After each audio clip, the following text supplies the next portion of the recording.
নতুন বছরের শুরুতেই মধ্যপ্রাচ্যের রাজনীতিতে এক অস্বস্তিকর প্রশ্ন ঘুরে বেড়াচ্ছে। উপসাগরীয় অঞ্চলের দুই শক্তিধর দেশ সৌদি আরব ও সংযুক্ত আরব আমিরাত কি সংঘাতের পথে এগোচ্ছে? একসময়ের ঘনিষ্ঠ মিত্র, একই সামরিক জোটের অংশীদার, একই কৌশলগত শিবিরে থাকা এই দুই দেশ এখন প্রকাশ্য বিরোধে জড়িয়ে পড়েছে। তেল উৎপাদন, ইয়েমেন, সুদান সবকিছু ছাপিয়ে সাম্প্রতিক একটি বিমান হামলা এই দ্বন্দ্বকে এনে দিয়েছে প্রকাশ্য আলোচনার কেন্দ্রে।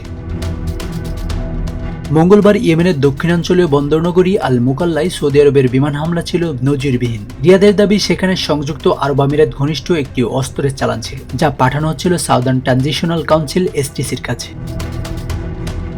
আমিরাতের এই ভূমিকা শুধু অস্থিতিশীলতায় বাড়ছে না, বরং সৌদি নিরাপত্তার জন্য সরাসরি হুমকি। এর জবাবে আবুধাবি অভিযোগ অস্বীকার করে জানায়, সৌদি আরব ভুল এবং ভিত্তিহীন তথ্য ছড়াচ্ছে। এই প্রকাশ্য পাল্টাপাল্টি বক্তব্য উপসাগরীয় রাজনীতিতে এক নতুন অধ্যায়ের ইঙ্গিত দিচ্ছে। সৌদি আমিরাত বিরোধ নতুন নয়, তবে এতদিন এই মতপার্থক্য ছিল নিয়ন্ত্রিত এবং কূটনৈতিক পর্দার আড়ালে। আল জাজিরায় আলোচনায় সৌদি বিশ্লেষক আব্দুল আজিজ আল ঘাসিয়ান বলেন, পরিস্থিতি এমন এক পর্যায়ে পৌঁছেছে যেখান থেকে আগের মতো সম্পর্কে ফিরে যাওয়া কঠিন হয়ে পড়তে পারে। মূল দ্বন্দ্বের জায়গা কোথায়? সংযুক্ত আরব আমিরাত দীর্ঘদিন ধরে অঞ্চল জুড়ে আধাসামরিক এবং বিচ্ছিন্নতাবাদী জনগোষ্ঠীকে সমর্থন করছে। ইয়েমেনের সাউদার্ন ট্রানজিশনাল কাউন্সিল, সুদানের র্যাপিড সাপোর্ট ফোর্সেস।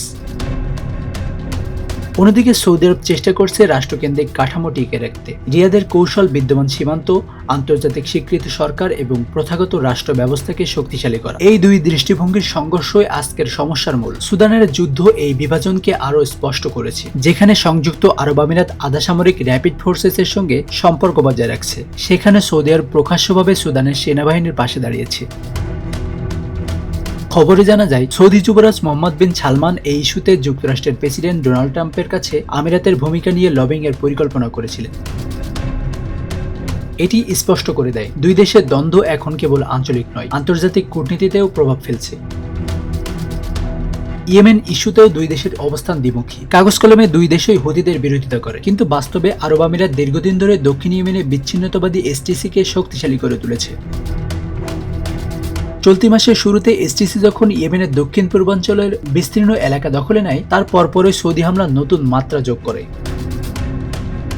বিশ্লেষকরা বলছেন, এই দ্বন্দ্ব সরাসরি যুদ্ধের রূপ নেবে এমন সম্ভাবনা এখনও সীমিত, কারণ সৌদি আরবের শক্তি মূলত আন্তর্জাতিক বৈধতা, অর্থনৈতিক প্রভাব এবং কৌশলগত গভীরতায়। রিয়াদ এখন বড় আকারের সামরিক অভিযানের বদলে সীমিত চাপ, প্রতিরোধমূলক ব্যবস্থা এবং রাজনৈতিক ফলাদায়ের পথে হাঁটছে। অন্যদিকে সংযুক্ত আরব আমিরাত প্রক্সি বাহিনী ব্যবহার করে প্রভাব বিস্তারে দক্ষ হলেও সেই কৌশল এখন ক্রমেই বিতর্কিত হয়ে উঠছে।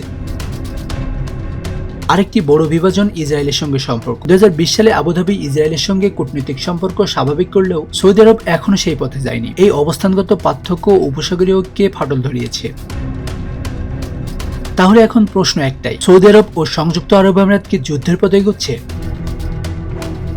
বিশ্লেষকদের মতে সরাসরি যুদ্ধ নয়, কিন্তু প্রক্সি সংঘাত, কূটনৈতিক চাপ, অর্থনৈতিক প্রতিযোগিতা এবং প্রভাব বিস্তারের লড়াই আরও তীব্র হবে। 2026 সালে মধ্যপ্রাচ্যের রাজনৈতিক মানচিত্র অনেকটাই নির্ভর করবে রিয়াদ আবুধাবি এই প্রতিদ্বন্দ্বিতা কতটা নিয়ন্ত্রণে রাখতে পারে।